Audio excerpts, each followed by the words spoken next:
നമസ്തേ. ജനം ഡിബേറ്റിലേക്ക് എല്ലാ പ്രിയപ്പെട്ട പ്രേക്ഷകർക്കും സ്വാഗതം. ലോക്സഭാ തെരഞ്ഞെടുപ്പ് അടുത്തിരിക്കെ ദേശീയ തലത്തിലും സംസ്ഥാനത്തും കോൺഗ്രസ് കടുത്ത പ്രതിസന്ധി നേരിടുകയാണ്. പത്മജ വേണുഗോപാലിന്റെ BJP പ്രവേശം സംസ്ഥാന കോൺഗ്രസിനെ സംബന്ധിച്ച് വലിയ ആഘാതമാണ് സൃഷ്ടിച്ചിരിക്കുന്നത്. എന്തുകൊണ്ട് തനിക്ക് BJPയിലേക്ക് പോകേണ്ടി വന്നുവെന്ന് പത്മജ വേണുഗോപാൽ ജനം TVക്ക് നൽകിയ പ്രത്യേക അഭിമുഖത്തിൽ പറയുകയുണ്ടായി. നേരിട്ട അവഗണനകളും രാഷ്ട്രീയ ലക്ഷ്യം വെച്ചുള്ള മതപ്രീണനങ്ങളും തുറന്നു പറഞ്ഞു. ഈ അഭിമുഖത്തെ അടിസ്ഥാനമാക്കിയാണ് ഇന്ന് ജനം ഡിബേറ്റ് മുന്നോട്ടു പോകുന്നത്. പത്മജയുടെ നീക്കം കോൺഗ്രസിനേറ്റ കനത്ത ആഘാതമോ? നേതൃത്വമില്ലായ്മ കോൺഗ്രസിന്റെ പരാജയമോ? ചന്ദനക്കുറി നിഷിദ്ധമോ? ഇന്ന് ഈ ചർച്ചയിൽ നമ്മോടൊപ്പം BJP പ്രതിനിധിയായി സന്ദീപ് വാര്യർ, കോൺഗ്രസ് പ്രതിനിധിയായി സേനാപതി വേണു, ഇടത് നിരീക്ഷകൻ B ജയരാജ്, സംവാദകൻ ശ്രീജിത്ത് പണിക്കർ എന്നിവർ ചേരുകയാണ്. അതിഥികൾക്കും പ്രേക്ഷകർക്കും ഒരിക്കൽ കൂടി സ്വാഗതം. ആദ്യം നമുക്ക് തന്ന അഭിമുഖത്തിൻ്റെ ചില ഭാഗങ്ങൾ കേട്ട് അതിനുശേഷം ചർച്ചയിലേക്ക് കടക്കാം. പത്മജ വേണുഗോപാൽ ജനം TV ചീഫ് എഡിറ്ററുമായി നൽകിയ അഭിമുഖത്തിൽ പറഞ്ഞ പ്രധാനപ്പെട്ട കാരണം അവർ നേരിട്ട അവഗണനകളാണ്.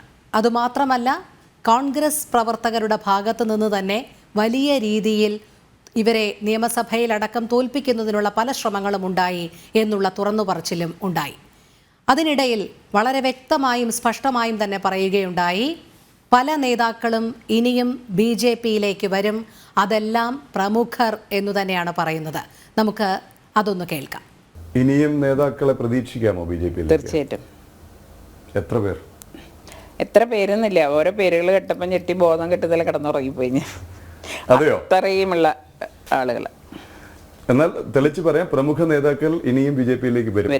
കോൺഗ്രസിൽ നിന്ന് ഉറപ്പാണത്. ശ്രീ സേനാപതി വേണു, ഇനിയും കോൺഗ്രസിൽ നിന്ന് പ്രമുഖ നേതാക്കൾ BJPയിലേക്ക് വരും എന്നു തന്നെയാണ് ആത്മവിശ്വാസത്തോടുകൂടി പത്മജ വേണുഗോപാൽ പറയുന്നത്. വലിയ രീതിയിലുള്ള ഒരു ചേരി മാറ്റം വരുമ്പോൾ അത് കോൺഗ്രസിനെ സംബന്ധിച്ചിടത്തോളം ഇപ്പോഴുള്ള ആഘാതത്തിലുപരി ഇനിയും ഒരുപാട് ആഘാതങ്ങൾ ഏറ്റുവാങ്ങേണ്ടി വരും എന്നാണോ മനസ്സിലാക്കേണ്ടത്? ആങ്കർ രോഹിണിയാണല്ലോ അല്ലേ? എനിക്ക് ഓൺലൈൻ ആയതുകൊണ്ട് ആങ്കറെ കാണത്തില്ല. രോഹിണിയുടെ അതെ. അപ്പോ രോഹിണി കഴിഞ്ഞ ഒരു 10 കൊല്ലമായിട്ട് ഈ വാർത്ത ഇങ്ങനെ നിരന്തരം നമ്മൾ കേൾക്കുന്നതാണ്. കോൺഗ്രസിൽ നിന്ന് കറുത്തയാൾ വരും, വെളുത്തയാൾ വരും, താടി വെച്ചയാൾ വരും, പൊക്കം കൂടിയ ആൾ വരും, കേന്ദ്ര കമ്മിറ്റി കേന്ദ്രത്തിലെ ആൾ വരും, സംസ്ഥാനത്തെ ആൾ വരും എന്നൊക്കെ. ഇടയ്ക്ക് അമിത്ഷാ ഒരു യാത്രയൊക്കെ നടത്തിയല്ലോ. ആ യാത്ര സമാപിക്കുമ്പോൾ പറഞ്ഞത് കോൺഗ്രസിലെ പ്രമുഖരായ ഒരു പറ്റം നേതാക്കൾ BJPയിൽ ചേരും എന്നുള്ളതാണ്. അപ്പോൾ കഴിഞ്ഞ ദിവസം PC ജോർജ് BJPയിൽ ചേരാനായിട്ട് ചെന്നപ്പോഴും പറഞ്ഞ വേദികൾ ഇതാണ്. ഒരുപാട് നേതാക്കൾ ഇങ്ങനെ ക്യൂ നിൽക്കുകയാണ്. ഏതായാലും 10 കൊല്ലത്തിനിടയിൽ ചേർന്നവരുടെ എണ്ണം ഇപ്പോൾ ഒരു സംസ്ഥാന തലത്തിൽ അറിയപ്പെടുന്നവരുടെ നേതാവ്, ഒന്ന് ഡോക്ടർ പ്രമീള ദേവി, 2 ശ്രീ രാമൻ നായർ, സംസ്ഥാന തലത്തിൽ അറിയപ്പെടുന്നത്. പിന്നെ ഇപ്പോ എന്താ പറഞ്ഞ ഇപ്പം വിജയൻ തോമസ്, KS രാധാകൃഷ്ണൻ ഒന്നും അങ്ങനെ വിജയൻ തോമസ് ഒന്നും അങ്ങനെ രാഷ്ട്രീയത്തിലൂടെ ഞാൻ പറഞ്ഞില്ലേ, KV തോമസ് BJPയിലല്ലോ ചേർന്നത്. ഞാൻ പറഞ്ഞത് BJPയിലേക്ക് പോയ സംസ്ഥാന തലത്തിൽ അറിയപ്പെടുന്ന അല്ലെങ്കിൽ സംസ്ഥാനത്തിൽ ഒരു ചലനം ഉണ്ടാക്കാൻ കഴിയുന്ന അല്ലെങ്കിൽ കോൺഗ്രസിന്റെ സംസ്ഥാന തലത്തിൽ ഇനി വിജയൻ തോമസിനെ കൂടെ കൂട്ടിക്കും. ഈ 4 അല്ലാതെ 5ാമത്തെ ഒരു പേര് ഒരു സംസ്ഥാന തലത്തിൽ. പിന്നെ ഇപ്പൊ രഘുനാഥിനെ പോലുള്ള ആളുകൾ ഒന്നും അങ്ങനെ ഒരു സംസ്ഥാന തലത്തിൽ, കാര്യം പിണറായി വിജയനെതിരെ തെരഞ്ഞെടുപ്പിൽ മത്സരിച്ച ഒരാളാണ്, പക്ഷെ അങ്ങനെ ഒരു സംസ്ഥാന തലത്തിൽ കോൺഗ്രസിന്റെ അറിയപ്പെടുന്ന ആളുകൾ ഒന്നുമല്ല. അപ്പോ ഞാൻ പറഞ്ഞു വന്നത് കഴിഞ്ഞ 10 കൊല്ലമായിട്ട് നിരന്തരമായിട്ട് കേൾക്കുന്ന ഒരു കാര്യമാണ്. അത് ഇനിയും കുറച്ചു കാലം കൂടെ കേൾക്കും. ഞങ്ങൾക്ക് എത്രയാ പറഞ്ഞേ, 33 MLA കിട്ടിക്കഴിഞ്ഞു, 35 MLA കിട്ടിക്കഴിഞ്ഞാൽ ഞങ്ങൾ കേരളത്തിന്റെ ഭരണം തന്നെ പിടിക്കും എന്നാണല്ലോ പറഞ്ഞത്. അപ്പൊ കഴിഞ്ഞ തെരഞ്ഞെടുപ്പിൽ പറഞ്ഞത് ഞങ്ങൾ ഭരണം പിടിക്കാൻ പോകുന്നു. അതിന് മുമ്പിലത്തെ തെരഞ്ഞെടുപ്പിൽ പറയുന്നു, ഇപ്പോഴും പറയുന്നു 2 അക്ക സംഖ്യയിലേക്ക് ഇപ്പോൾ BJPയുടെ MPമാരുടെ എണ്ണം വരാൻ പോകുന്നു. ഇതൊക്കെ നിരന്തരമായിട്ട് ഒരു രാഷ്ട്രീയ പാർട്ടി എന്ന നിലയിൽ BJP നടത്തിക്കൊണ്ടിരിക്കുന്ന പ്രചരണം എന്ന് മാത്രമേ ഉള്ളൂ. ആ പ്രചരണത്തിനപ്പുറത്തേക്ക് മറ്റൊരു കാര്യവുമില്ല. ഞങ്ങൾക്ക് ആത്മവിശ്വാസമുണ്ട്. ഞങ്ങൾ എന്താ പറഞ്ഞ ആ കാര്യത്തിൽ വളരെ ശുഭാപ്തി വിശ്വാസത്തോടു കൂടിയാണ് പോകാനുള്ളത്. ശ്രീ സേനാപതി വേണു, കോൺഗ്രസിന്റെ എക്കാലത്തെയും മുതിർന്ന നേതാക്കളാണല്ലോ AK ആന്റണിയും K കരുണാകരനും. അവരുടെ മക്കളാണ് ഇത്തരത്തിൽ വന്നിരിക്കുന്നത്. അതുകൊണ്ട് ഞങ്ങളിത് പണ്ട് മുതൽക്കേ കേൾക്കുന്നതാണ്, ഇതിലൊന്നും വലിയ കാര്യമില്ല എന്ന് പറയുമ്പോഴും ചെറിയ രീതിയിലെങ്കിലും മനോവിഷമം ഉണ്ടാകും.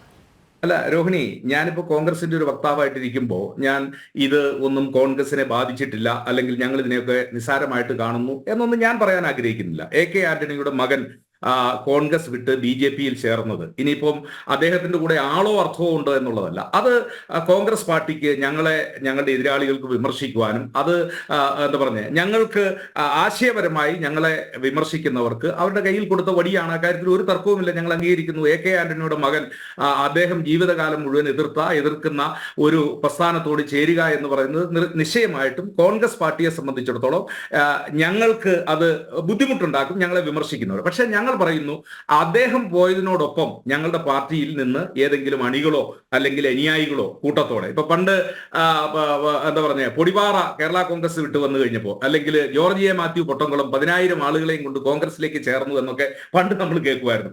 അങ്ങനെ ആളുകളെ ഒന്നും കൂട്ടി വന്നവരല്ല ഇവര്, പോയവരല്ല ഇവര്. അവര് അവരുടെ വ്യക്തിപരമായ താല്പര്യത്തിൽ. പക്ഷെ നിശ്ചയമായിട്ടും അത് കോൺഗ്രസിനെ സംബന്ധിച്ചിടത്തോളം, ഞങ്ങളെ സംബന്ധിച്ചിടത്തോളം ഞങ്ങൾക്കത് രാഷ്ട്രീയമായ ചില ബുദ്ധിമുട്ടുകൾ. ഇപ്പോ പത്മജിയുടെ കാര്യത്തിലാണെങ്കിലും അത് തന്നെ. ലീഡർ ശ്രീ K കരുണാകരന്റെ മകള് അവര് കോൺഗ്രസ് വിട്ട് BJP-യിൽ ചേർന്നു എന്നുള്ളത്, ആ വാർത്ത കോൺഗ്രസിനെ സംബന്ധിച്ചിടത്തോളം ഞങ്ങൾക്ക് ബുദ്ധിമുട്ടുള്ള വാർത്തയാണ്, ഞങ്ങൾക്ക് വിഷമമുള്ള വാർത്തയാണ്. പക്ഷേ ഞങ്ങളൊരു രാഷ്ട്രീയ പാർട്ടി ആയതുകൊണ്ട് അവരുടെ രാഷ്ട്രീയ മാറ്റത്തിലൂടെ എന്തെങ്കിലും തകരാറ് കോൺഗ്രസ് പാർട്ടിക്ക് ഉണ്ടാകാതെ അത് പാച്ചപ്പ് ചെയ്യുക എന്നുള്ള ആ നടപടിയാണ് ഞങ്ങളുടെ ഭാഗത്തുള്ളൂ. അപ്പോൾ അതല്ലാതെ ഞങ്ങള് എന്താ പറഞ്ഞ് ഇതിനെ സംബന്ധിച്ചിടത്തോളം അങ്ങനെ വലിയ വിമർശനവുമായിട്ട് ഇറങ്ങുക എന്നുള്ളതല്ല. ഞങ്ങൾ അതിനെ ഒരു രാഷ്ട്രീയത്തിലെ ഒരു സംഭവവികാസമായിട്ട് ഞങ്ങൾ അതിനെ കണക്കാക്കുന്നു.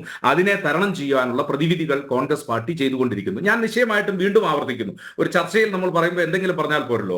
ലീഡർ ശ്രീ K കരുണാകരന്റെ മകള് കോൺഗ്രസ് പാർട്ടി വിട്ടത് അത് കോൺഗ്രസ് പാർട്ടിക്ക് ക്ഷീണമാണ്, ദോഷമാണ് എന്നുള്ള കാര്യത്തെ അംഗീകരിച്ചുകൊണ്ട് തന്നെ പറയുന്നു. അവർ പോയതിൽ കോൺഗ്രസ് പാർട്ടിക്ക് എന്തെങ്കിലും ക്ഷീണം ഭാവിയിൽ ഉണ്ടാകുന്നതിനെ തടയിടുന്നതിന് വേണ്ടിയുള്ള ശക്തമായ പ്രവർത്തനങ്ങൾ കോൺഗ്രസ് പാർട്ടി ചെയ്തുകൊണ്ടിരിക്കുകയാണ്.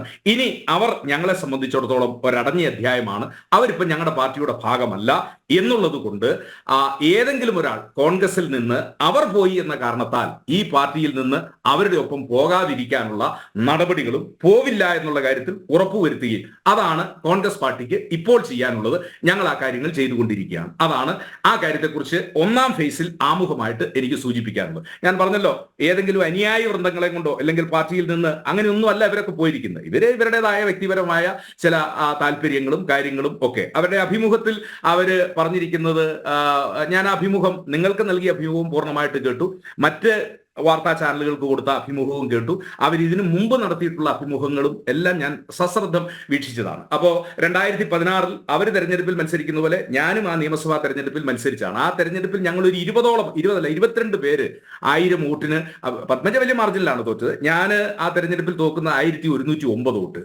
പീരിമേട്ടിൽ നിന്ന് കോൺഗ്രസിന്റെ മറ്റൊരു സ്ഥാനാർത്ഥി, എന്റെ സഹപ്രവർത്തകൻ സിറിയക്ക് തോക്കുന്നത് 314 വോട്ടിന്. ഞങ്ങളൊരു 20ഓളം കോൺഗ്രസിന്റെ സ്ഥാനാർത്ഥികൾ, UDF-ന്റെ സ്ഥാനാർത്ഥികൾ 1000-1500 വോട്ടിന്റെ താഴെ തോറ്റിയ ഒരു തെരഞ്ഞെടുപ്പാണ് 2016 ഒരു തെരഞ്ഞെടുപ്പ്. അപ്പൊ ഞാൻ പറഞ്ഞു വന്നത് എന്താണെന്ന് ചോദിച്ചാൽ, തെരഞ്ഞെടുപ്പിൽ സ്ഥാനാർത്ഥി തോക്കുക, ജയിക്കുക എന്നുള്ളത് ഒരു പാർട്ടി വിടാനുള്ള ഒരു കാരണമാണ്. 2004 അവർക്ക് തെരഞ്ഞെടുപ്പിൽ അവസരം കൊടുത്തു, 2021 തെരഞ്ഞെടുപ്പിൽ അവർക്ക് അവസരം കൊടുത്തു. തെരഞ്ഞെടുപ്പിൽ ഞാൻ പറഞ്ഞില്ല, കോൺഗ്രസ് എന്ന് പറയുന്ന രാഷ്ട്രീയ പ്രസ്ഥാനത്തിനകത്ത് എല്ലാ കാലഘട്ടത്തിലും ഈ വിമർശനങ്ങൾ ഉള്ളതാണ്. മത്സരിക്കുന്ന സ്ഥാനാർത്ഥിയെ തോപ്പിക്കാനായിട്ട് അവിടെ ശ്രമം നടത്തി, ഇവിടെ ശ്രമം നടത്തി എന്നുള്ളതെല്ലാം ഇതിനകത്ത് എല്ലാ കാലഘട്ടത്തിലും നമ്മൾ കേൾക്കുന്നതാണ്. അങ്ങനെ കേട്ടു എന്നുള്ളത് കൊണ്ട് അവർ പരാതി കൊടുത്തിട്ടുണ്ട് എന്ന് പറയുന്നു. പരാതിക്ക് പരിഹാരം ഉണ്ടായില്ല എന്നുള്ളത് കൊണ്ട് നമ്മൾ ഏത് പ്രസ്ഥാനത്തെ ജീവിതകാലം മുഴുവൻ എതിർത്തോ അവരിലേക്ക് പോകുക എന്നുള്ളത് അതെന്ത് രാഷ്ട്രീയ ആശയം? അതാണ് എന്നെ പോലുള്ള ആളുകൾ. ഞാൻ ബഹുമാന്യായ പത്മജ വേണുഗോപാലുമായിട്ട് ഞങ്ങൾ വളരെ അടുത്ത ബന്ധം. എന്താ വെച്ചാൽ, ഞാൻ ലീഡറോടൊപ്പം കോൺഗ്രസിൽ ഇപ്പം ഗ്രൂപ്പ് ഉണ്ടോ എന്ന് ചോദിച്ചാൽ ഈ ഗ്രൂപ്പിന്റെ ചാവേറായിട്ട് ഇടുക്കിയിൽ നിന്ന ആളുകളായിരുന്നു ഞങ്ങളെ പോലുള്ള ആളുകൾ. അപ്പോൾ വളരെ അടുത്ത ബന്ധവും സ്നേഹബന്ധവും ഒക്കെ ഉള്ളതാണ്. ആ ബഹുമാനമൊക്കെ ഞങ്ങൾ എല്ലാ കാലഘട്ടത്തിലും അവർക്ക് കൊടുത്തിട്ടുള്ളതാണ്. അവരെ പോലെ ഒരാള് കോൺഗ്രസ് വിട്ടു പോയത് അത് ദുഃഖകരം എന്ന് മാത്രമേ എനിക്ക് ഈ ഒന്നാമത്തെ ഫേസിൽ പറയാനുള്ളൂ. അതിന് ഉപോത്ബലകമായി അവർ പറഞ്ഞ കാര്യങ്ങൾ അത് കോൺഗ്രസ് പ്രവർത്തകർക്ക് സ്വീകാര്യമുള്ള ഒരു കാര്യമല്ല എന്ന് ഈ ചർച്ചയുടെ ആമുഖമായി പറയുവാൻ ഞാൻ ആഗ്രഹിക്കുന്നു. ശരി, ശ്രീ സന്ദീപ് വാര്യർ, BJP-യിലേക്കുള്ള ഒഴുക്ക് ഇതര പാർട്ടികളിൽ നിന്നിങ്ങനെ തുടരുകയാണ്. അതിൽ ഏറ്റവും കൂടുതൽ ആഘാതം ദേശീയ തലത്തിൽ ഇന്ത്യ മുന്നണിയിലായിക്കോട്ടെ, സംസ്ഥാനത്ത് കോൺഗ്രസിൽ നിന്നായിക്കോട്ടെ വലിയ രീതിയിലുള്ള മാറ്റം, ചേരി മാറ്റമാണ് വന്നുകൊണ്ടിരിക്കുന്നത്. കോൺഗ്രസ് എന്തായാലും തങ്ങളെ ഇതൊന്നും ബാധിക്കില്ല എന്ന് പറയുമ്പോഴും കടുത്ത സമ്മർദ്ദത്തിലാണ് എന്നുള്ള കാര്യത്തിൽ തർക്കമൊന്നുമില്ല. കാരണം അതുകൊണ്ടാണല്ലോ സ്ഥാനാർത്ഥി നിർണയം അടക്കം അവർക്ക് തൃശ്ശൂരിൽ മാറ്റേണ്ടി വന്നത്. എന്തായാലും ബി ജെ പിയിലേക്കുള്ള ഈ ഒരു ഒഴുക്കിനെ ബി ജെ പി എങ്ങനെയാണ് കാണുന്നത്? കാരണം പല അവഗണനകളും നേരിട്ടതുകൊണ്ടാണ് എന്ന് പല നേതാക്കൾ പറയുമ്പോഴും അവർ ബി ജെ പിയിലേക്ക് വന്നു കഴിഞ്ഞാൽ അവർക്ക് ചില വാഗ്ദാനങ്ങളൊക്കെ നൽകുന്നുണ്ട്, അതുകൊണ്ടാണ് ബി ജെ പിയിലേക്ക് വരുന്നത് എന്നാണ് മറ്റു പാർട്ടികൾ ആരോപിക്കുന്നത്. അതോടൊപ്പം ഇപ്പോൾ ദേശീയ അന്വേഷണ ഏജൻസികളെ കൊണ്ട് സമ്മർദ്ദത്തിലാക്കുന്നു, അതിന്റെ ഫലമായാണ് വരുന്നത് എന്നുള്ള വിമർശനങ്ങളൊക്കെയാണ് ഉന്നയിക്കുന്നത്. പക്ഷേ ഈ വിമർശനങ്ങളൊക്കെ അസ്ഥാനത്താക്കിക്കൊണ്ട് വലിയ മുതിർന്ന നേതാക്കൾ തന്നെയാണ് ഇപ്പോഴും ബി ജെ പിയിലേക്ക് വന്നുകൊണ്ടിരിക്കുന്നത്. നോക്കൂ, രാജ്യത്ത് 2024 ജനാധിപത്യം കുറച്ചുകൂടി പക്വതയാർജിച്ചതും കൂടുതൽ ജനങ്ങളിലേക്ക് ഇറങ്ങിച്ചെല്ലുന്നതുമായി തീർന്നിരിക്കുന്നു എന്നുള്ളതാണ് വസ്തുത. പഴയ കാലത്തതുപോലെ ഒരു കുടുംബത്തിന് ചുറ്റുമായി ഇന്ത്യൻ ജനാധിപത്യം കളിച്ചുകൊണ്ടിരിക്കുന്ന ഒരു സാഹചര്യമല്ല ഉള്ളത്. ഇന്ന് ജനാധിപത്യം എന്ന് പറയുന്നത് വളരെയധികം ആഴ്ന്നിറങ്ങുകയും ഇന്ത്യൻ സമൂഹത്തിൽ അത് വളരെയധികം സ്വാധീനം ചെലുത്തുകയും ചെയ്യുന്നു. പണ്ട് നമുക്കറിയാം, ഒരു നേതാവിനെ, ഒരു മന്ത്രിയുമായി ഒരു സാധാരണക്കാരന് ബന്ധപ്പെടാനോ തൻ്റെ അഭിപ്രായം പറയാനോ ഒക്കെ സാധിക്കുക എന്നുള്ളത് തുലവും വിരളമായിട്ടുള്ളൊരു കാര്യമായിരുന്നു. വല്ലപ്പോഴും തെരഞ്ഞെടുപ്പ് വരുമ്പോൾ മാത്രമാണ് നേതാക്കന്മാരെ കണ്ടിരുന്നതെങ്കിൽ, മന്ത്രിമാരെ കണ്ടിരുന്നതെങ്കിൽ, ഇന്ന് നിത്യേന ഏത് നിമിഷം വേണമെങ്കിലും തൻ്റെ ജനപ്രതിനിധിയെ ബന്ധപ്പെടാനും അതുപോലെ തന്നെ മന്ത്രിമാരുമായി സംവദിക്കാനും ഒക്കെയുള്ള സാധ്യതകൾ തുറന്നു കൽപ്പിക്കപ്പെട്ടിട്ടുള്ള സാങ്കേതിക വിദ്യയൊക്കെ പുരോഗമിച്ചിട്ടുള്ള ലോകം ഒട്ടേറെ മുന്നോട്ട് പോയിട്ടുള്ള 2024 ഞാനും നിങ്ങളൊക്കെ ഈ ചർച്ച ചെയ്യുന്നത് നിങ്ങൾ ആലോചിക്കണം. പക്ഷേ കേരളത്തിലെ ചില രാഷ്ട്രീയ പാർട്ടികൾ, പ്രത്യേകിച്ച് CPM-ഉം ആ CPM-ന്റെ കേരളത്തിലെ സംഘടനാ ശൈലിയെ അനുകരിക്കുന്ന കോൺഗ്രസും ഒക്കെ തങ്ങളുടെ പാർട്ടിയിൽ നിന്ന് വിട്ടുപോകുന്ന ഒരാളെ തേജോവധം ചെയ്യുക എന്നുള്ള നിലപാട് സ്വീകരിക്കുകയാണ്. ഇപ്പൊ CPM ആണെങ്കിൽ ഒരു ഇന്നോവ കൊടുത്തുവിട്ട്, കൊട്ടേഷൻ സംഘങ്ങളെ കൊടുത്തുവിട്ട് പാർട്ടി വിട്ടുപോകുന്ന ആളുകളെ കൊല ചെയ്യുക എന്ന പ്രാകൃതമായ ഗോത്രവർഗ ശൈലി പിന്തുടരുന്ന സമയത്ത് ഇവിടെ കോൺഗ്രസ് സ്വീകരിക്കുന്ന എന്താണ്? അവരുടെ മാനസികമായി അവരെ തകർക്കുക, അവരുടെ സ്വഭാവശുദ്ധിയെ ചോദ്യം ചെയ്യുക, അവരെ ജീവിക്കാൻ അനുവദിക്കാത്ത തരത്തിൽ അപവാദ പ്രചരണം നടത്തുക എന്നുള്ളത് കോൺഗ്രസ് നേതാക്കന്മാർ ഒരു ശൈലിയായി സ്വീകരിച്ചിരിക്കുന്നു. ഈ രണ്ട് പാർട്ടികളും ഇപ്പോൾ വാസ്തവത്തിൽ ഇന്ത്യൻ ജനാധിപത്യത്തിന് വലിയ അപമാനമാണ് നൽകുന്നത് എന്നുള്ള കാര്യത്തിൽ ഒരു തർക്കവും വേണ്ട. ഇവർ ജനാധിപത്യ വിരുദ്ധമായിട്ടുള്ള സമീപനങ്ങളാണ് ഇക്കാര്യത്തിൽ സ്വീകരിച്ചിട്ടുള്ളത്. നോക്കൂ, ഈ ആധുനിക കാലത്ത് നമ്മുടെ എല്ലാ ഭാരതീയ പൗരന്മാർക്കും വോട്ട് ചെയ്യാൻ അവകാശമുള്ളവർക്കൊക്കെ ഏതെങ്കിലുമൊക്കെ രാഷ്ട്രീയ പാർട്ടിയിൽ അംഗങ്ങളാകാനൊക്കെ സ്വാതന്ത്ര്യമുള്ളൊരു കാലമാണ്. പക്ഷെ ഇപ്പോഴും നോക്കൂ, ഇവരുടെയൊക്കെ മെമ്പർഷിപ്പ് എന്ന് പറയുന്നത് അടച്ചുപിടിക്കപ്പെട്ടുള്ള മെമ്പർഷിപ്പാണ്.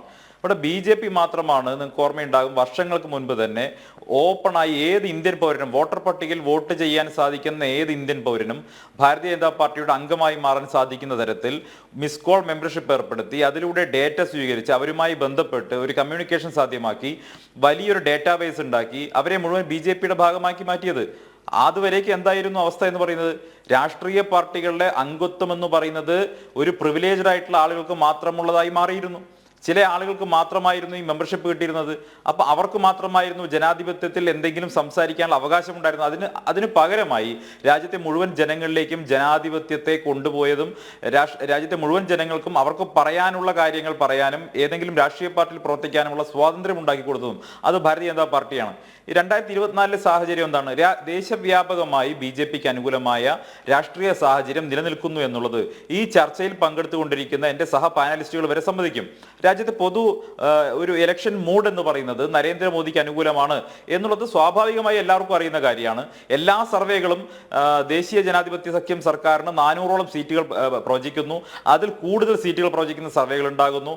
വലിയ BJP അനുകൂല, നരേന്ദ്രമോദി അനുകൂല തരംഗം രാജ്യത്ത് നിലനിൽക്കുന്നു എന്നുള്ളതൊരു വസ്തുതയാണ്. ആ വസ്തുതയെ അരക്കിട്ടുറപ്പിക്കുന്ന വാർത്തകളാണ് കഴിഞ്ഞ കുറെ കാലമായി വന്നുകൊണ്ടിരിക്കുന്നത്. നമുക്കറിയാം, ഇപ്പോൾ BJPയിലേക്ക് കടന്നു വന്നിട്ടുള്ള, ദേശീയ തലത്തിൽ കടന്നു വന്നിട്ടുള്ള നേതാക്കൾ എല്ലാവരും തന്നെ വളരെ പരിണിതപ്രജ്ഞരായിട്ടുള്ള നേതാക്കളാണ്. വളരെ സീനിയർ ആയിട്ടുള്ള കോൺഗ്രസ് നേതാക്കൾ അടക്കമുള്ളവരുണ്ട്. അവരെല്ലാവരും രാജ്യത്തെ രാഷ്ട്രീയ കാലാവസ്ഥ മനസ്സിലാക്കുകയും കോൺഗ്രസിൽ ഇനിയൊരു ഭാവിയില്ല എന്ന് മനസ്സിലാക്കുകയും ചെയ്തിരിക്കുകയാണ്. കോൺഗ്രസ് എന്ന രാഷ്ട്രീയ പ്രസ്ഥാനത്തിന് രാജ്യത്തിലെ ജനങ്ങളുടെ ആസ്പിരേഷൻസ്, അവരുടെ പ്രതീക്ഷകൾ അത് നിറവേറ്റാനുള്ള ശക്തിയില്ല. അവരിനി ഒരിക്കലും രാജ്യത്തെ അധികാരത്തിലേക്ക് തിരിച്ചു വരാൻ പോകുന്നില്ല. കോൺഗ്രസ് എന്ന് പറയുന്ന രാഷ്ട്രീയ പാർട്ടി നെഹ്റു കുടുംബത്തിന് ചുറ്റുമായി നിന്നുകൊണ്ട് സമ്പൂർണ്ണമായി തകർച്ചയെ നേരിടുന്നു. ഇനി ഒരിക്കലും തിരിച്ചു വരാനാകാത്ത വിധം കോൺഗ്രസ് ഒരു തകർച്ചയിലേക്ക് പോയിരിക്കുന്നു. വിവിധ സംസ്ഥാനങ്ങളിൽ നിന്ന് കോൺഗ്രസ് അധികാര ഭ്രഷ്ടരായി പോയിട്ട് പതിറ്റാണ്ടുകൾ കഴിഞ്ഞിരിക്കുന്നു എന്ന് ബോധ്യപ്പെട്ടിട്ടുള്ള, രാഷ്ട്രീയമായി നല്ല ബോധ്യവും രാഷ്ട്രീയമായി നല്ല അവഗാഹവുമുള്ള കോൺഗ്രസ് നേതാക്കൾ എല്ലാവരും തന്നെ കോൺഗ്രസ് എന്ന് പറയുന്ന മുങ്ങുന്ന കപ്പലിൽ നിന്ന് പുറത്തിറങ്ങി ചാടാനുള്ള അവസ്ഥയാണുള്ളത്. അതുകൊണ്ട് തന്നെ സ്വാഭാവികമായിട്ടും അവർ രാഷ്ട്രീയമായി പൊതുജനങ്ങളെ സേവിക്കുക എന്നുള്ള അവരുടെ പ്രാഥമികമായിട്ടുള്ള കർത്തവ്യം, അവർക്ക് പ്രവർത്തിക്കാനുള്ള സ്പേസ് കിട്ടാൻ വേണ്ടി അവർ BJP-യിലേക്ക് വരുന്നതിൽ എന്താണ് അതിശയമുള്ളത്? അങ്ങനെ കടന്നു വരുന്നവരെ സ്വീകരിക്കുന്നതിൽ എന്താണ് തെറ്റുള്ളത്? അങ്ങനെ കടന്നു വരുന്ന ആളുകൾ, BJP-യിലേക്ക് വരുന്ന ആളുകളെ സ്വീകരിക്കുക എന്നുള്ള ജനാധിപത്യപരമായിട്ടുള്ള മര്യാദയാണ് ഞങ്ങൾ കാണിച്ചിട്ടുള്ളത്. അതല്ലാതെ CPM-നെ പോലെ ഇരുമ്പുമറയ്ക്കുള്ളിൽ മെമ്പർഷിപ്പ് കൊടുക്കുകയും ചില ആളുകൾക്ക് മാത്രം മെമ്പർഷിപ്പ് കൊടുക്കുകയും ഈ രാഷ്ട്രീയ പാർട്ടിയിലെ മെമ്പർഷിപ്പ് എന്നാൽ എന്തോ മഹാകാര്യമാണ് എന്ന രീതിയിൽ അവതരിപ്പിക്കുകയും ചെയ്യുന്ന ജനാധിപത്യ ശൈലിയല്ല ഞങ്ങൾക്കുള്ളത്.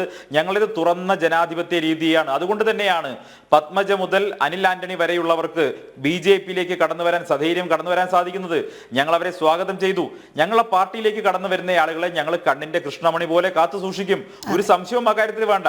ഇവിടെ പ്രതിപക്ഷ പാർട്ടികളൊക്കെ ഉന്നയിക്കുന്ന ആക്ഷേപം അന്വേഷണ ഏജൻസികളെ വിട്ട് ഭീഷണിപ്പെടുത്തുന്നത് കൊണ്ടാണ് എന്നൊക്കെ ഉന്നയിക്കുന്ന ആക്ഷേപം ഒരു വസ്തുതയും ഇല്ലാത്തതാണ്.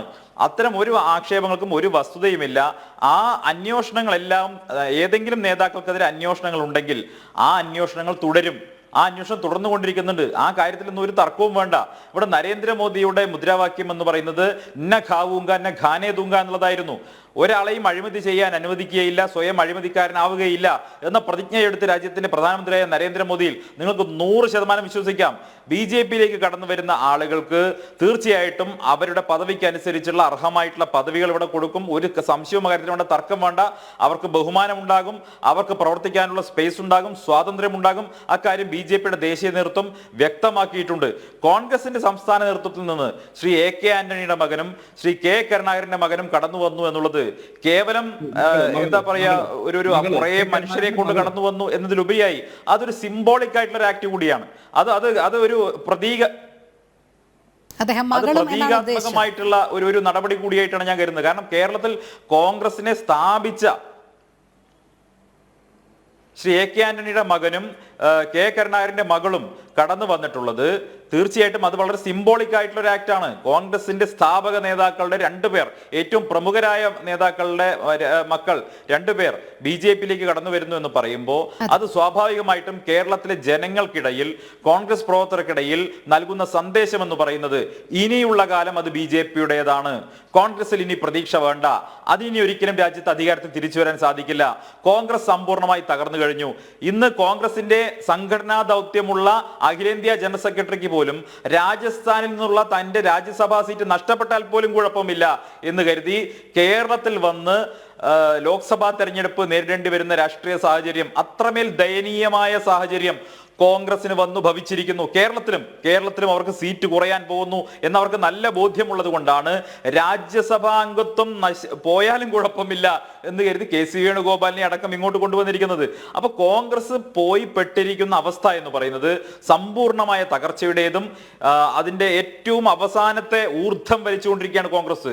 ആ ഊർധ്വം വലിച്ചുകൊണ്ടിരിക്കുന്ന കോൺഗ്രസിനെ രക്ഷിക്കാൻ ഇനി രാഷ്ട്രീയത്തിൽ ഒരാൾക്കും സാധിക്കുകയില്ല, നെഹ്റു കുടുംബത്തിന് സാധിക്കുകയില്ല എന്ന ബോധ്യം രാജ്യത്തെ ജനങ്ങൾക്കുണ്ട്.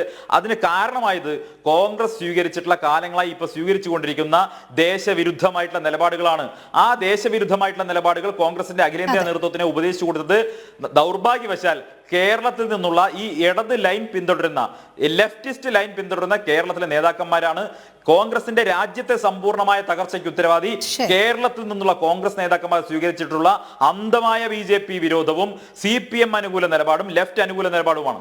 അതെ, ശ്രീ B. ജയരാജ്, ഇവിടെ കോൺഗ്രസ് മുക്ത ഭാരതം BJP ലക്ഷ്യം വെക്കുമ്പോൾ അടുത്ത ഘട്ടം മറ്റു പാർട്ടികളിലേക്ക് കൂടി വരും. പല സംസ്ഥാനങ്ങളിലും CPM ഉൾപ്പെടെയുള്ള പാർട്ടികൾ നാമാവശേഷമായതുപോലെ കേരളത്തിലും ഏതെങ്കിലും തരത്തിലുള്ള ഒരു ഉത്കണ്ഠ അവശേഷിക്കുന്നുണ്ടോ?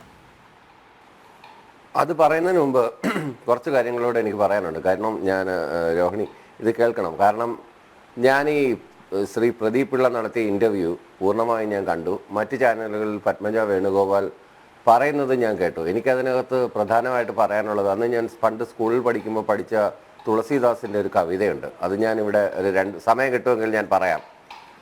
ആവത് ഹി ഹർഷേ നഹി നേനൻ നഹി സ്നേഹ് തുളസി തഹാ നജായേ കഞ്ചൻ ബർസെ മേ എന്നാണ്. ആവത് ഹി ഹർഷേ നഹി നേനൻ നഹി സ്നേഹ് തുളസി തഹാ നജായേ കഞ്ചൻ ബർസെ മേഹ്. അതായത് നമ്മളൊരു വീട്ടിൽ ചെല്ലുമ്പോൾ ആ വീട്ടിൽ സ്നേഹ അല്ലെങ്കിൽ ബഹുമാനം നമ്മൾക്ക് കിട്ടുന്നില്ല എന്നുണ്ടെങ്കിൽ ആ വീട്ടിൽ സ്വർണം പൊഴിഞ്ഞ് മഴയായി സ്വർണം പെയ്യുന്നെന്ന് പറഞ്ഞാലും അവിടെ പോകാൻ പാടില്ല എന്നാണ് തുളസീദാസിന്റെ പ്രമുഖമായ ആ വരികളുടെ ഉള്ളടക്കം. അതിനകത്ത് നമുക്ക് മനസ്സിലാക്കാൻ പറ്റുന്നൊരു കാര്യം, ഇതിനകത്ത് ഈ വീട് പത്മജ വേണുഗോപാലിനെ സംബന്ധിച്ചിടത്തോളം കോൺഗ്രസ് ആസ്ഥാനമാണ്, കോൺഗ്രസ് പ്രവർത്തകരാണ്. ഇതുവരെ പ്രവർത്തിച്ചിരുന്ന ആളുകൾ അവരോട് ബഹുമാന പുരസ്സരമല്ല ഇടപെടുന്നതെന്ന് തോന്നുന്നു, അവരെ അവഗണിക്കുന്നു എന്ന് തോന്നുന്ന ഒരു തോന്നലാണ് അവരെ പ്രധാനമായും. ഞാൻ പറയുന്നത് കേൾക്കാൻ പറ്റുന്നുണ്ടോ? കേൾക്കുന്നുണ്ട് ശ്രീ ജയരാജ്, തുടരാം. ഹലോ, കേൾക്കുന്നുണ്ട്, തുടരാം. ഹലോ, കേൾക്കാൻ കഴിയുന്നുണ്ട്, തുടരാം. ഡിസ്റ്റർബൻസ് വരുന്നത് പോലെ തോന്നി, അതുകൊണ്ടാണ്. ഓക്കെ, അപ്പൊ അതായിരുന്നു അവരുടെ ഏറ്റവും അവര് കഴിഞ്ഞ ദിവസം വരെ കോൺഗ്രസിന് അനുകൂലമായിട്ട് ഒരു നിലപാടെടുക്കുകയും അതിനുശേഷം കോൺഗ്രസിന് BJP-യിലേക്ക് ഒരു രാത്രി കൊണ്ട് അവർ മാറുകയും ചെയ്തത് കുറെ വർഷങ്ങളായിട്ട് അവരെ അലട്ടിക്കൊണ്ടിരുന്ന ഇത്തരം പ്രശ്നങ്ങൾ തന്നെ ആയിരുന്നിരിക്കണം. അതല്ലാതെ പ്രത്യേകിച്ച് ഒരു ഇതുണ്ടായിട്ട് അല്ലെങ്കിൽ ഒരു സ്ഥാനമാനങ്ങൾക്ക് വേണ്ടി അല്ലെങ്കിൽ വേറെ എന്തെങ്കിലും ഓഫർ ചെയ്തിട്ട് പോയതാണെന്ന് ആരെങ്കിലും പറയുന്നുണ്ടെങ്കിൽ അത് തികച്ചും അർത്ഥശൂന്യമായ ഒരു കാര്യം തന്നെയാണ്. അതിനെ ഒരിക്കലും ന്യായീകരിക്കാൻ പറ്റുകയില്ല. ഓരോ ഇൻഡിവിജ്വലിനും അവരവരുടേതായ സ്വാതന്ത്ര്യമുണ്ട്. ഇഷ്ടമുള്ള രാഷ്ട്രീയ പാർട്ടിയിൽ വിശ്വസിക്കാനും ഇഷ്ടമുള്ള രാഷ്ട്രീയ പാർട്ടിയിൽ പ്രവർത്തിക്കാനും ഒക്കെ ഉള്ള ആ ഒരു ഇതിനെ നമ്മൾ എതിർക്കാൻ പാടില്ല. അവർക്കെതിരെ അധിക്ഷേപം ചൊരിയാൻ പാടില്ല. എന്തോ ഡിസ്റ്റർബൻസ് ഉണ്ട് കേട്ടോ, ഭയങ്കരമായിട്ട്. ശരി, അത് പരിഹരിക്കാൻ ഞാൻ പറയുന്നത് കേൾക്കുന്നുണ്ട്. താങ്കൾക്ക് പറയാൻ കഴിയുമെങ്കിൽ തുടരാം. ഞങ്ങൾക്ക് വ്യക്തമായി തന്നെ കേൾക്കാൻ കഴിയുന്നുണ്ട്. ഓക്കെ ഓക്കെ ഓക്കെ അങ്ങനെയാണെങ്കിൽ ഇതിനകത്തുള്ള ഒരു പ്രധാനപ്പെട്ട വിഷയം എന്ന് പറയുന്നത് പത്മജ വേണുഗോപാലിന്റെ ഈ പോക്കിന്റെ ഒരു പ്രശ്നം എന്ന് പറയുന്നത് ഇത്രയധികം ചലനങ്ങൾ കോൺഗ്രസ് ആടി ഉലഞ്ഞു പോയി. കേരളത്തിലെ കോൺഗ്രസ് ആടി ഉലഞ്ഞു പോയി.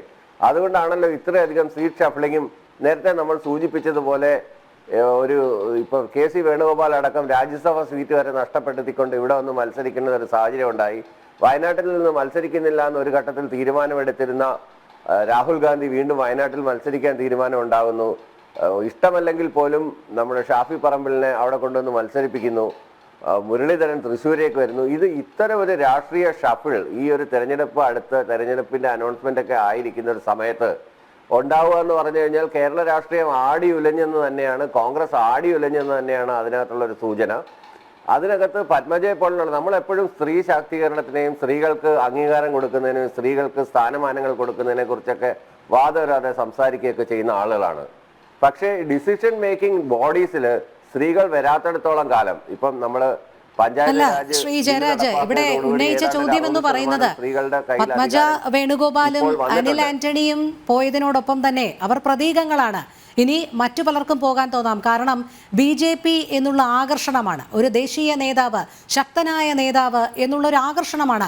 അത് മറ്റു പാർട്ടികൾക്കും തോന്നാം എന്നുള്ളതാണ്. നിലവിലിപ്പോൾ കോൺഗ്രസ് മുക്ത ഭാരതം BJP ലക്ഷ്യം വയ്ക്കുന്നുണ്ട്, അതനുസരിച്ചുള്ള പ്രവൃത്തികൾ ചെയ്യുന്നുണ്ട്. നമുക്ക് ചോദിക്കാനുള്ളത്, കേരളത്തിൽ സംസ്ഥാനത്ത് ഈ ചേരിമാറ്റങ്ങൾ കൊണ്ട് പല രീതിയിലുള്ള അനുരണനങ്ങൾ ഉണ്ടാകാം. അത് CPM-നെ സംബന്ധിച്ചോളം, ഇടതുപക്ഷത്തെ സംബന്ധിച്ചിടത്തോളവും എത്രത്തോളം ഉത്കണ്ഠ ഉണ്ടാക്കുന്നു. ഇപ്പോൾ ഇന്ന് തന്നെ പിണറായി വിജയൻ തെരഞ്ഞെടുപ്പ് കൺവെൻഷനിൽ പറഞ്ഞത് നാണം കെട്ട പാർട്ടിയായി തീർന്നു കോൺഗ്രസ് എന്നാണ്. പക്ഷെ അങ്ങനെ പറയുമ്പോഴും ഒരു അധീശ ശക്തിയായി ഇപ്പോൾ പിണറായി വിജയൻ നിൽക്കുന്നു, കുറച്ച് പിണിയാളുകൾ ചുറ്റും മന്ത്രിമാരായി നിൽക്കുന്നു എന്നുള്ളതാണ്. ഇവരൊക്കെ നാളെ കെട്ടുപൊട്ടിച്ച് എങ്ങോട്ടെങ്കിലും ഒക്കെ ചാടാനുള്ള സാധ്യത കാണുന്നുണ്ടോ? അങ്ങനെ ഒരു പാത്രം വെച്ചാൽ അതങ്ങനെ പെട്ടെന്ന് തിളയ്ക്കാൻ തോന്നില്ല. ഒരുപക്ഷെ തൃണമൂലിനെ പോലെ വേറെ ഏതെങ്കിലും ഒരു മൂന്നാം ശക്തി കേരളത്തിൽ ഉണ്ടായിട്ട് വ്യാപകമായ രീതിയിൽ അവിടെ ബംഗാളിലും ത്രിപുരയിലും ഒക്കെ സംഭവിച്ചത് കണക്കോലെ പാർട്ടി ഓഫീസുകൾ അടിച്ചു തകർക്കുകയും പാർട്ടി സഖാക്കളെ കൊല്ലുകയൊക്കെ ചെയ്യുകയാണെങ്കിൽ ഒരുപക്ഷെ പ്രാണഭേദിയിൽ ഒന്നേ ആളുകൾ നാട് വിട്ടുപോയെന്നിരിക്കാം, അല്ലെങ്കിൽ ഈ പറഞ്ഞ കണക്കോലെ കൂടുമാറ്റം ഉണ്ടായെന്നിരിക്കാം. അല്ലാതെ ഒരർത്ഥത്തിലും കേരളത്തിൽ അങ്ങനെ ഒരു മാറ്റം ഉണ്ടാകാൻ പോകുന്നില്ല. അല്ലെങ്കിൽ പിന്നെ ഒറ്റപ്പെട്ട സംഭവങ്ങൾ പോലെ ഇപ്പം ശെൽവരാജിന്റെ കേസ് പോലെ, അല്ലെങ്കിൽ നമ്മളിപ്പോൾ മൂന്നാർ പറഞ്ഞുകൊണ്ടിരിക്കുന്ന കേസ് പോലെ, അങ്ങനെ എന്തെങ്കിലുമൊക്കെ ഈ അങ്ങനെയുള്ള ചാഞ്ചാട്ടമുള്ള എന്തെങ്കിലും ആളുകളെ അല്ലാതെ രാജേന്ദ്രൻ പ്രസ്താവിച്ചു കഴിഞ്ഞു BJP-യിലേക്ക് മാറുമെന്ന് സാധ്യത. ആയിക്കോട്ടെ, നമുക്ക് ശെൽവരാജിന്റെ ഒരു ഉദാഹരണം ഉണ്ടല്ലോ. PC ജോർജ് ആയിരുന്നല്ലോ അതിന് പ്രധാനപ്പെട്ട പങ്ക് വഹിച്ച ഒരാള്. അപ്പോൾ അത് അങ്ങനെയൊക്കെയുള്ള പാർട്ടിയിൽ നിന്ന് ഒഴിവാക്കി നിർത്തിയിരിക്കുന്ന ആളുകളൊക്കെയാണ് ഒരുപക്ഷെ മാറുന്നതും കളമാറ്റി ചവിട്ടുന്നതും. അവർക്ക് പ്രത്യേകിച്ച് പ്രത്യയശാസ്ത്രപരമായ ബോധമില്ല. ഇപ്പൊ കോൺഗ്രസിൽ നിന്ന് BJP-യിൽ ചേരുക എന്ന് പറയുന്നത് മഹാസംഭവമൊന്നും അല്ലെന്ന് പറയുന്നതിന്റെ കാരണം പ്രത്യയശാസ്ത്രപരമായിട്ട് രണ്ടും ക്യാപിറ്റലിസ്റ്റ് പ്രത്യയശാസ്ത്രമാണ്, രണ്ടും റൈറ്റ് വിങ് പൊളിറ്റിക്സ് ആണ്, ഒരുപാട് സമാനതകളുണ്ട്. അതുകൊണ്ടാണ് ഇങ്ങനെ ഈ ഒരു വലിയ പ്രശ്നങ്ങളൊന്നും ഇല്ലാതെ പെട്ടെന്ന് അവർക്ക് കളമാറ്റി ചവിട്ടാനും അങ്ങോട്ടും ഇങ്ങോട്ടും മാറാനൊക്കെ ഒരു 100ഓളം MLA-മാര് കഴിഞ്ഞ നമ്മൾ കണ്ടതാണ്. എത്ര മുഖ്യമന്ത്രിമാര്, എത്ര ഉപമുഖ്യമന്ത്രിമാര് പല സംസ്ഥാനങ്ങളിലും അധികാരമുള്ള സ്ഥലത്തുനിന്ന് ആയാറാം പൊളിറ്റിക്സ് വേറെ, UP-യിലെയും നോർത്ത് ഇന്ത്യയിലെയൊക്കെ. അതല്ലല്ലോ, അല്ലാതെ വ്യാപകമായ തോതിൽ കോൺഗ്രസിൽ നിന്ന് കൂടൊഴിഞ്ഞു പോകുന്നത് നമ്മൾ കണ്ടതാണ് കഴിഞ്ഞ ഒരു 10 വർഷത്തെ കാലയളവ് എടുത്ത് പരിശോധിക്കുകയാണെങ്കിൽ. പക്ഷെ കേരളത്തിൽ അത് എന്തുകൊണ്ടാണ് എന്നുള്ളത് തന്നെയാണ് ചോദ്യം. ഭാരതം ഇന്ന് ലോകത്തിന് മുൻപാകെ ഒരു വൻ ശക്തിയായി മാറിക്കൊണ്ടിരിക്കുകയാണ്. നയതന്ത്ര മേഖലയിലും പ്രതിരോധ മേഖലയിലും സാമ്പത്തിക മേഖലയിലുമൊക്കെ ഭാരതം ഇപ്പോൾ വളർച്ചയുടെ പാതയിലാണ്. അത് ലോകത്ത് തന്നെ സാമ്പത്തിക ശക്തികളിൽ 5ാം സ്ഥാനത്തേക്ക് വന്നു കഴിഞ്ഞു. അതിന് BJP ഭരണം, NDA ഭരണം ഒരു ഘടകമായി എന്നുള്ള വിലയിരുത്തലുകൾ എല്ലാ ഭാഗത്തു നിന്നും ഉണ്ടാകുന്നുണ്ട്. നരേന്ദ്രമോദി എന്ന നേതാവ് വ്യക്തിപ്രഭാവത്തിൽ തന്നെയാണ് അത് അധിഷ്ഠിതമായി പലപ്പോഴും പോകുന്നത്. ജനം TV-ക്ക് നൽകിയ അഭിമുഖത്തിൽ പത്മജ വേണുഗോപാൽ പറയുന്ന പ്രത്യേക കാര്യമുണ്ട്. അതായത് കൃത്യമായ ശക്തനായ ഒരു നേതാവ് BJP നേതൃത്വത്തിനുണ്ട്, പക്ഷേ കോൺഗ്രസിന് അതില്ല എന്നുള്ളത്. അതുതന്നെയാണ് പ്രധാന ആകർഷണമായും അവർ ചൂണ്ടിക്കാട്ടുന്നത്. നമുക്ക് അതുകൂടി കേൾക്കാം. എന്തായിരുന്നു BJP-യിലേക്ക് ആകർഷിച്ച ആ ഘടകം? അല്ല, അവരുടെ പ്രവർത്തന രീതി, അവരുടെ ആ പ്രൊഫഷണലിസം, അച്ചടക്കം, പിന്നെ ശക്തനായ നേതാവ്. ഏത് പാർട്ടിക്കും അത് വേണം, ശക്തനായിട്ടുള്ളൊരു നേതാവ് വേണം. കോൺഗ്രസ് പാർട്ടി കുറെ കാലമായിട്ട് അതില്ല. ശ്രീ സേനാപതി വേണു, കോൺഗ്രസിന് ശക്തനായ ഒരു നേതാവില്ല എന്നുള്ള ആരോപണം തന്നെയാണ് പത്മജ ഉന്നയിക്കുന്നത്. അതിനെ എങ്ങനെ കാണുന്നു? ഈ പത്മജ പോയി അന്നുണ്ടായ ഒരു ഫേസ്ബുക്ക് പോസ്റ്റ്, അത് പത്മജയുടെ ആണോ പത്മജയ്ക്ക് വേണ്ടി അഡ്മിൻ ഇട്ടതാണോ എന്താണ് എന്നുള്ളത് നമുക്കറിയില്ല. ഏതായാലും ഇപ്പോഴും അത് അന്തരീക്ഷത്തിൽ ചർച്ചയിൽ നിൽക്കുകയാണ്. അതൊക്കെ നിൽക്കട്ടെ. അതിപ്പോ പത്മജയ്ക്ക് BJP-യെ കണ്ട് അവിടെ നേതാവുണ്ട്, നേതൃത്വമുണ്ട്, ഈ കാര്യങ്ങളൊക്കെ പൊതുസമൂഹത്തോട് പറയുവാനുള്ള എല്ലാ സ്വാതന്ത്ര്യവും പത്മജയ്ക്കുണ്ട്. പത്മജ അത് പറഞ്ഞുകൊള്ളട്ടെ. പത്മജയുടെ ഇപ്പോഴത്തെ ഒരു വിശ്വാസം അതാണ് എങ്കിൽ അങ്ങനെ തന്നെ ഇരിക്കട്ടെ. പക്ഷേ നമ്മുടെ രാജ്യം ഇപ്പൊ 5ാമത്തെ ശക്തിയായി മാറിയത് അതൊന്നും കഴിഞ്ഞ വെള്ളിയാഴ്ച കൊണ്ടോ അല്ലെങ്കിൽ കഴിഞ്ഞ 10 കൊല്ലം കൊണ്ടോ ഉണ്ടായതല്ല. നമ്മൾ മനസ്സിലാക്കേണ്ട ഒരു കാര്യം എന്തെന്ന് ചോദിച്ചാൽ, ലോകം വലിയ സാമ്പത്തിക മാന്ദ്യത്തിലേക്ക് പോയ ഒരു ഘട്ടമായിരുന്നു 2010-11 കാലഘട്ടം. ലോകത്തിൽ തകരാത്ത സമ്പദ്ഘടന ഒന്നുമില്ല. അമേരിക്കയുടെ സ്റ്റോക്ക് എക്സ്ചേഞ്ച് ഡൗ ജോൺസ്, അതിന്റെയൊക്കെ സെൻസെക്സ് എന്ന് പറയുന്നത് 0-ൽ നിന്ന് കൂപ്പ് കുത്തിയിട്ട് മുന്നോട്ട് പോകും എന്ന് പോലും സംശയിച്ചിരുന്ന ഒരു കാലഘട്ടത്തിൽ അന്ന് പോലും 12.5 ഇന്ത്യയുടെ GDP വളർച്ചാ നിരക്കിൽ എത്തിക്കാൻ കഴിഞ്ഞ ഒരു മാന്ത്രികനായിരുന്നു ഡോക്ടർ മൻമോഹൻ സിംഗ്. ഡോക്ടർ മൻമോഹൻ സിംഗിന്റെ ഭരണകാലത്തെ ആ നേട്ടങ്ങൾ അതുമായി തുലനം ചെയ്യുമ്പോൾ നരേന്ദ്രമോദിയുടെ ഭരണകാലത്ത് നേട്ടങ്ങൾ ഉണ്ടായില്ല എന്നൊന്നും ഞങ്ങൾ പറയുന്നില്ല. പക്ഷെ ഇതിനേക്കാൾ എത്രയോ മികച്ചതായ നേട്ടങ്ങൾ, ജനങ്ങൾക്ക് ഉപകാരപ്രദമായ പ്രവർത്തനങ്ങൾ, അതിലേറ്റവും പ്രധാനപ്പെട്ടതായിരുന്നു മഹാത്മാഗാന്ധിയുടെ പേരിൽ കൊണ്ടുവന്ന ഗ്രാമീണ തൊഴിലുറപ്പ് പദ്ധതി. 72,500 കോടി രൂപ കൃഷിക്കാരുടെ കടം എഴുതി തള്ളിയത്. അതൊന്നും സമാനതകളില്ലാത്തതാണ്.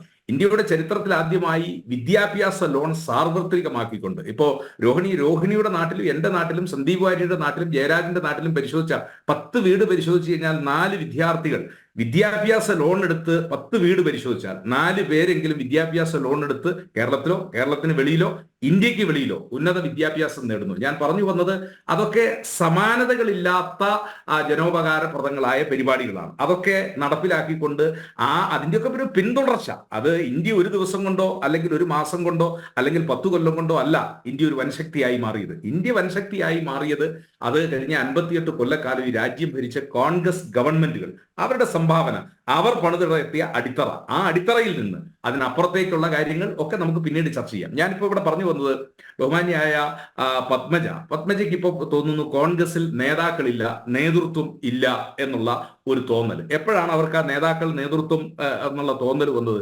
അവർ തെരഞ്ഞെടുപ്പിൽ തോറ്റ ഒരു ഘട്ടത്തിൽ. ഞാൻ എല്ലാ ബഹുമാനവും നിലനിർത്തിക്കൊണ്ട് പത്മജിയോട് ചോദിക്കുന്നു, പത്മജിക്ക് കോൺഗ്രസ് പാർട്ടിയിൽ കിട്ടാത്ത പദവികൾ ഏതാണ്?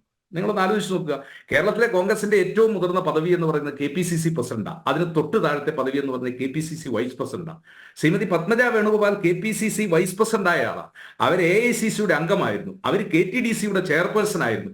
അവരിപ്പോഴും കോൺഗ്രസിന്റെ ഉന്നത അധികാര സമിതി, കേരളത്തിലെ കോൺഗ്രസിന്റെ ഏറ്റവും ക്രൂഷ്യലായ തീരുമാനങ്ങൾ എടുക്കുന്ന 36 അംഗ സമിതി, ആ ഉന്നതാധികാര സമിതിയിൽ അവരൊരു അംഗമാണ്. ഞാൻ ചോദിക്കുന്ന ഏത് പദവിയാണ് അവർക്ക് കിട്ടാത്തത്? അവർ 3 വട്ടം തെരഞ്ഞെടുപ്പിൽ മത്സരിച്ചു. 2004 മുകുന്ദപുരത്ത്, 2016 തൃശ്ശൂരിൽ, 2021 തൃശ്ശൂർ.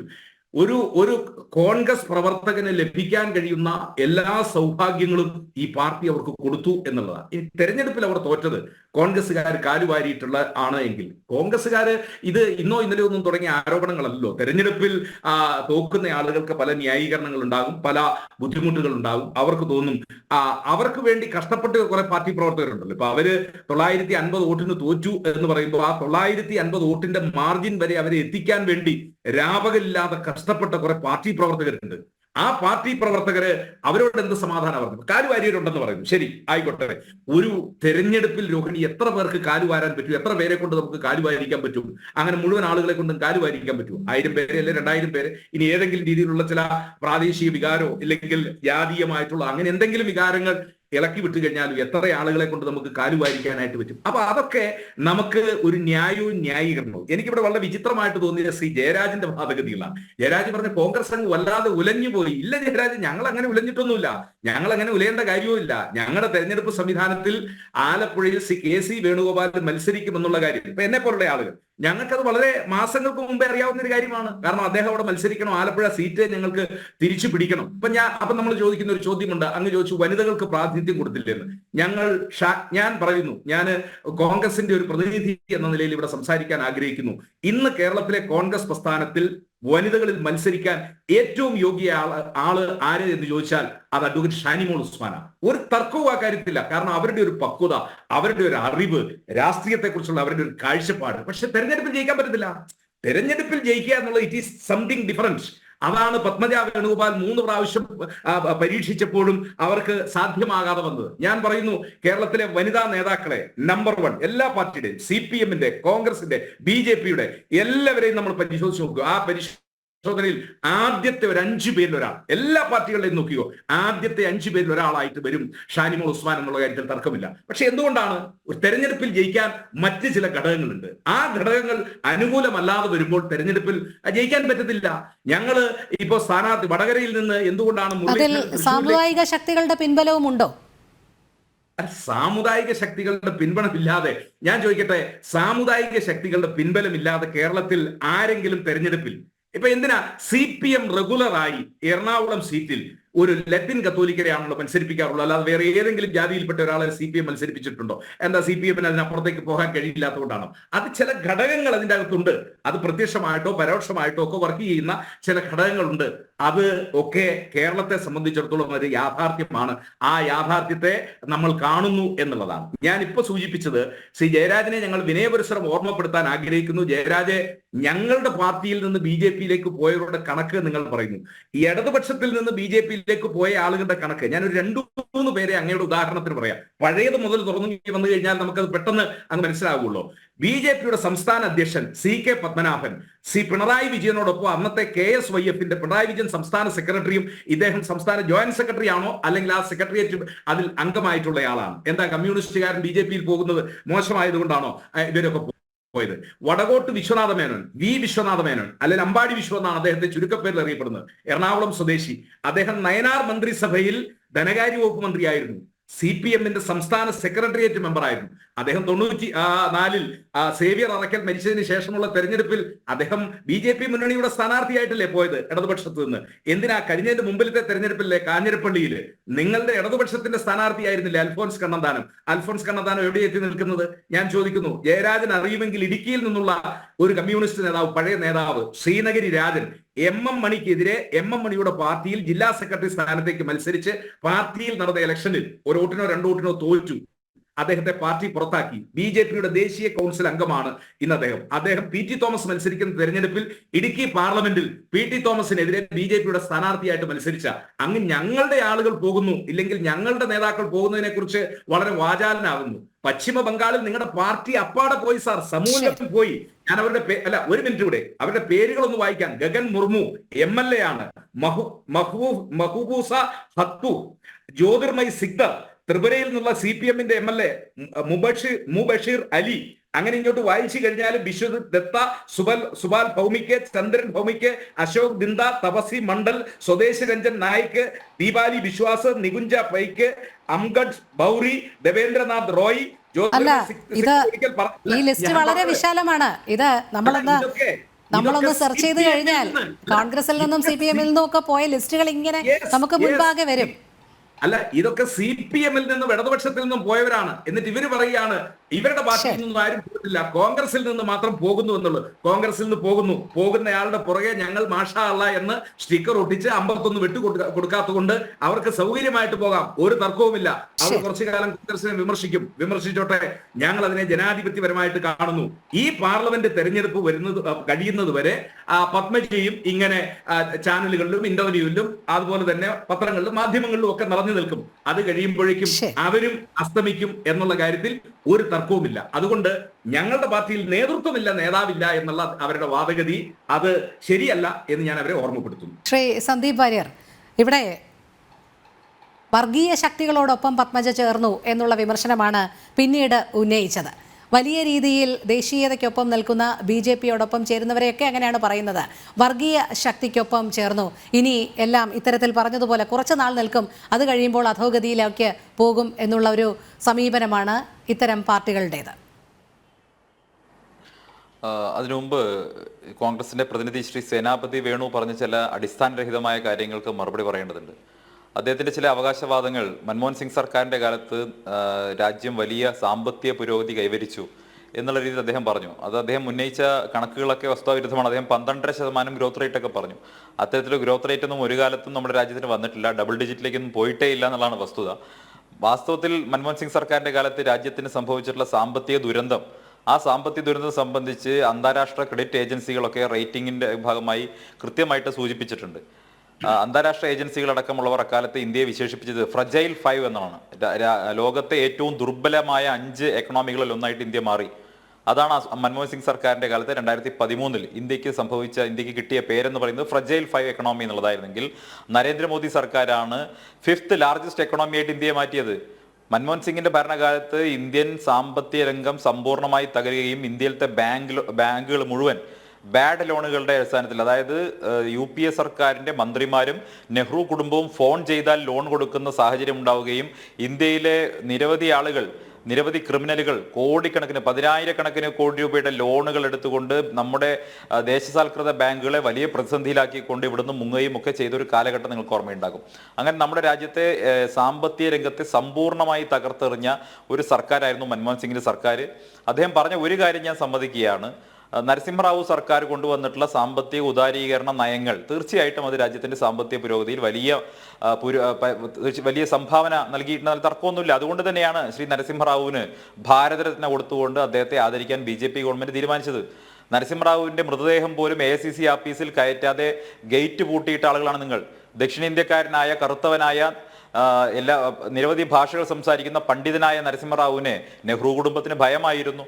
അപ്പൊ നരസിംഹറാവു എന്ന് പറയുന്ന ഇന്ത്യയുടെ ധനകാര്യ സ്ഥിതിയെ മാറ്റിമറിച്ച, ഇന്ത്യയെ ഒരു പുരോഗമനത്തിലേക്ക് നയിച്ച, ചില നയപരമായിട്ടുള്ള തീരുമാനങ്ങൾ കൈക്കൊള്ളാൻ ധൈര്യം കാണിച്ച ദിഷണാശാലിയായിരുന്ന ഒരു പ്രധാനമന്ത്രിയെ അവഗണിക്കുകയും അദ്ദേഹത്തിന്റെ മൃതദേഹത്തോട് പോലും അനാദരവ് കാണിക്കുകയും ചെയ്ത നിങ്ങൾ, ഇന്ത്യയുടെ സാമ്പത്തിക പുരോഗതിയുടെ ഒരു ക്ലെയിമും നിങ്ങൾക്ക് അവകാശപ്പെടാനില്ല. നരസിംഹറാവുവിനെ പോലും നിങ്ങൾ അപമാനിച്ചവരാണ്. അദ്ദേഹത്തിന്റെ നേതൃത്വത്തിൽ സ്വീകരിച്ചുള്ള നിലപാടുകളുടെ ഭാഗമായിട്ടാണ് അന്ന് ലിബറലൈസേഷനും പ്രൈവറ്റൈസേഷനും ഗ്ലോബലൈസേഷനും ഉണ്ടായത്. അല്ലാതെ ഒരു ധനകാര്യമന്ത്രി വിചാരിച്ചാൽ രാജ്യത്തെ സാമ്പത്തിക നയങ്ങൾ മാറ്റാൻ സാധിക്കുമോ?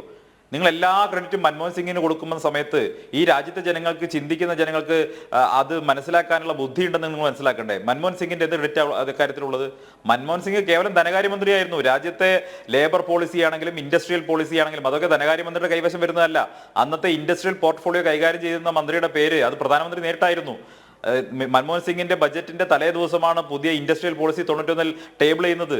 അത് ടേബിൾ ചെയ്തത് അന്നത്തെ ഇൻഡസ്ട്രിയൽ പോർട്ട്ഫോളിയോ കൈകാര്യം ചെയ്ത നരസിംഹറാവു അല്ല, അന്നത്തെ ജൂനിയർ ഇൻഡസ്ട്രിയൽ മിനിസ്റ്റർ ആയിരുന്ന PJ കുര്യനാണ് അത് ടേബിൾ ചെയ്യുന്നത്. അങ്ങനെയാണ് ഇന്ത്യയുടെ സാമ്പത്തിക രംഗം തുറന്നു കൊടുക്കപ്പെടുന്നത്. അങ്ങനെയാണ് ഇന്ത്യയിൽ കൂടുതൽ ഇൻവെസ്റ്റ്മെന്റ് വരുന്നത്. ഇതിനെക്കുറിച്ച് കോൺഗ്രസ്സുകാരെങ്കിലും പഠിക്കുന്നത് നല്ലതാണ്. നിങ്ങൾ ഇപ്പോഴും ഈ കേരളത്തിലെ കോൺഗ്രസ്സുകാരുടെ പ്രശ്നം എന്താണെന്നറിയോ? കേരളത്തിലെ കോൺഗ്രസ്സുകാർ ഇപ്പോഴും ഈ CPM-ന്റെ മസ്തിഷ്ക പ്രക്ഷാളനത്തിൽ വീണിട്ട് അവരുടെ ഇടതുപക്ഷ ലൈൻ പിന്തുടരുകയാണ്.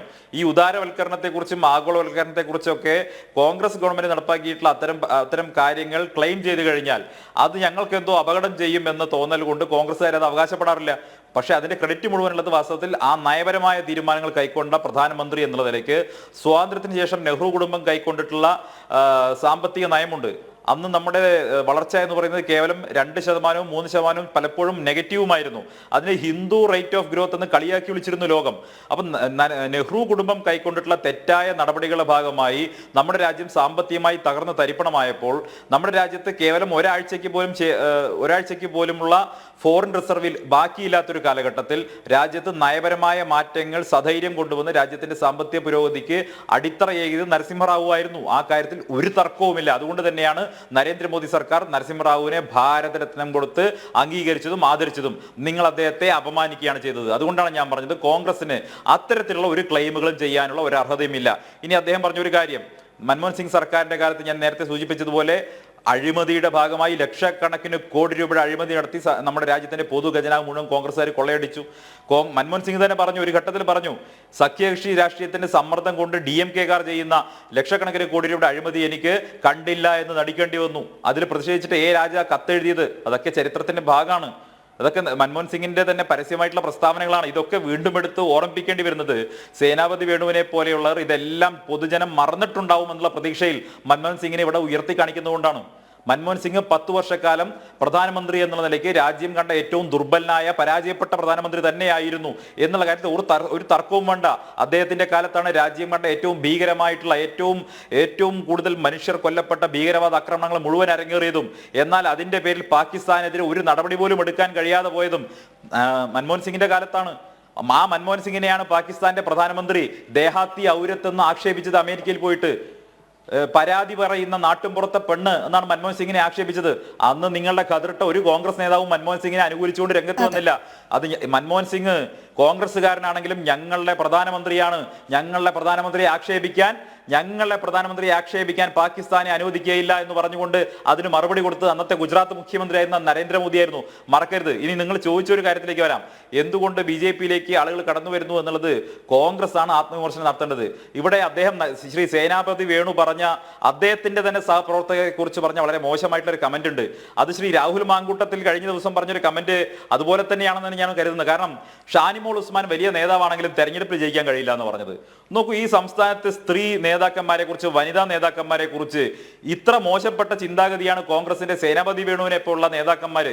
ഞാൻ അദ്ദേഹത്തെ കുറിച്ച് കരുതിയത് കുറച്ചുകൂടി എലഗന്റ് ആയിട്ട് സംസാരിക്കുന്ന ഒരാൾ എന്ന നിലയ്ക്കാണ് ഞാൻ അദ്ദേഹത്തെ കണ്ടിരുന്നത്. പക്ഷെ അദ്ദേഹം പോലും വനിതാ കോൺഗ്രസ് നേതാക്കന്മാരെ കുറിച്ച് പറയുമ്പോൾ എന്താ പറയുന്നത്? അവർക്കൊന്നും തെരഞ്ഞെടുപ്പിൽ ജയിക്കാനുള്ള ശേഷിയില്ല എന്നാണ് പറയുന്നത്.